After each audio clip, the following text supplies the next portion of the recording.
एक विज्ञापन, एक व्हाट्सएप ग्रुप, एक ट्रेडिंग ऐप और फिर देखते ही देखते 36 लाख रुपए गायब। ग्वालियर में सामने आया साइबर ठगी का यह मामला बताता है कि ऑनलाइन निवेश के नाम पर ठग किस तरह भरोसा जीतते हैं और फिर धीरे धीरे लोगों को अपने जाल में फंसा लेते हैं। कहानी की शुरुआत होती है सोशल मीडिया प्लेटफॉर्म फेसबुक से।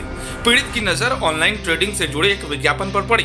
विज्ञापन में शेयर मार्केट में मोटी कमाई के दावे किए गए थे। कम समय में ज्यादा पैसा कमाने का सपना दिखाया गया। विज्ञापन के जरिए पीड़ित कुछ लोगों के संपर्क में आया। इसके बाद उसे समझाया गया कि घर बैठे ऑनलाइन ट्रेडिंग करके वो अच्छा खासा मुनाफा कमा सकता है। ठगों ने उसे करीब 30% तक मुनाफे का लालच दिया। यहीं से शुरू हुआ असली खेल। पीड़ित को एक व्हाट्सएप ग्रुप में जोड़ा गया।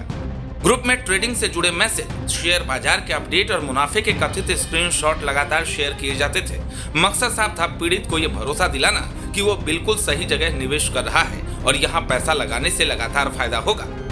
इसके बाद साइबर ठगों ने एक ट्रेडिंग ऐप उपलब्ध कराया और इस पर अकाउंट खोलने के लिए कहा। पीड़ित ने ऐप पर निवेश करना शुरू किया और फिर उसके सामने जो तस्वीर आई उसने उसका भरोसा और मजबूत कर दिया। ऐप में निवेश की रकम बढ़ती हुई दिखाई देने लगी, मुनाफा नजर आने लगा, यानी मोबाइल की स्क्रीन पर पैसा लगातार बढ़ रहा था। लेकिन हकीकत में ये मुनाफा असली नहीं था, ये सिर्फ एक फर्जी डिजिटल बैलेंस था जिसे ठगों ने पीड़ित का भरोसा बनाए रखने के लिए दिखाया था।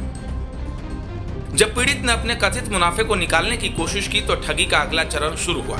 कभी पैसे निकालने के नाम पर अलग शुल्क, कभी टैक्स, कभी दूसरे चार्ज। इस तरह अलग अलग बहानों से उसे लगातार रकम जमा कराई गई। पीड़ित को लगता रहा कि उसका पैसा और मुनाफा सुरक्षित है और कुछ भुगतान करने के बाद वो पूरी रकम निकाल लेगा।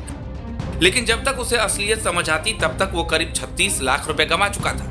यानी जिस ऐप में उसे अपना पैसा बढ़ता हुआ दिखाई दे रहा था, वही ऐप असल में ठगी के पूरे खेल का सबसे बड़ा हिस्सा था। ये तरीका साइबर अपराध की दुनिया में इन्वेस्टमेंट स्कैम के तौर पर देखा जाता है। इस तरह की ठगी में अपराधी पहले लालच दिखाते हैं, फिर भरोसा बनाते हैं और उसके बाद पीड़ित से धीरे धीरे बड़ी रकम निवेश के नाम पर ट्रांसफर करवाते हैं। सबसे खतरनाक बात यह है कि शुरुआत में पीड़ित को सब कुछ असली लगता है। फर्जी ग्रुप में कई लोग मुनाफे की बातें करते हैं। फर्जी ऐप में बैलेंस बढ़ता दिखाई देता है। कभी कभी ठग छोटी रकम का फायदा दिखाकर भरोसा को और मजबूत कर देते हैं और जब पीड़ित बड़ी रकम लगाने लगता है तब उसे निकासी के नाम पर और पैसे जमा करने के लिए कहा जाता है। तो सवाल है, इस तरह की ठगी से कैसे बचें? सबसे पहला नियम, सोशल मीडिया पर दिखने वाले निवेश और ट्रेडिंग के विज्ञापनों पर आंख बंद करके भरोसा न करें। अगर कोई प्लेटफॉर्म बहुत कम समय में बहुत ज्यादा मुनाफे का दावा कर रहा है तो सावधान हो जाइए। 30%, 50% या 100% मुनाफे की गारंटी जैसे दावे लालच नहीं बल्कि खतरे की घंटी भी हो सकते हैं। दूसरा, किसी अनजान व्यक्ति के कहने पर कोई ट्रेडिंग ऐप डाउनलोड ना करें। निवेश करने से पहले प्लेटफॉर्म की वैधता और रजिस्ट्रेशन की जानकारी खुद जांचें। तीसरा, व्हाट्सएप या सोशल मीडिया पर ग्रुप में दिख रहे कथित एक्सपर्ट, प्रॉफिट स्क्रीनशॉट और दूसरे निवेशकों की सफलता की कहानियों को प्रमाण न माने, क्योंकि साइबर ठगों का पूरा खेल ही भरोसा पैदा करने पर टिका होता है। और सबसे जरूरी बात, अपनी मेहनत की कमाई किसी के कहने पर तुरंत निवेश न करें। पहले जांचें, समझें और जरूरत पड़ने पर अधिकृत वित्तीय सलाह लें। ग्वालियर की यह कहानी एक बार फिर याद दिलाती है कि साइबर ठग आज सिर्फ ओटीपी या बैंक डिटेल के जरिए ही लोगों को निशाना नहीं बना रहे। अब उनका नया हथियार है जल्दी अमीर बनने का सपना।